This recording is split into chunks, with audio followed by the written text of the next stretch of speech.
আমি এই দিবসে প্রথমেই এই দিবস উদযাপনের জন্য ভিজিটিং ম্যানারে উদযাপনের জন্য এই বিভাগকে অভিনন্দন জানাচ্ছি। আমি যদি বুঝে থাকি যে এই দিবসটি ওয়ার্ল্ড ব্যাপী পালনের সূচনা হয় সম্ভবত 2010-এ।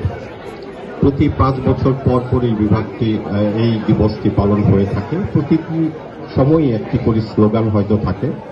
তো পরিসংখ্যান এমন একটি সাবজেক্ট বা বিষয়, আমাদের সঠিক তথ্য যদি আমরা আয়ত্ত করতে পারি এবং সঠিক তথ্যগুলি যদি জানি, তাহলেই আমরা আমাদের শিক্ষা, কৃষি, স্বাস্থ্য, পরিবেশ সব জায়গায় পরিকল্পনা করতে পারি আমাদের কাজ কি হওয়া উচিত। কাজে আমাদের সঠিক তথ্য হচ্ছে ইম্পর্টেন্ট, এবং এই সঠিক তথ্য যারা সংগ্রহ করেন, বিশ্লেষণ করেন, গবেষণা করেন, তারা হচ্ছে পরিসংখ্যানবিদ।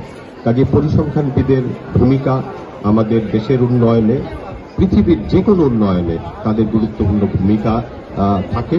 আমি তাদের এই গুরুত্বপূর্ণ ভূমিকার কথা স্মরণ করে তাদেরকে অভিনন্দন জানাই। তারা সবসময় সঠিক তথ্য ব্যবহারে আমাদেরকে উদ্বুদ্ধ করবেন।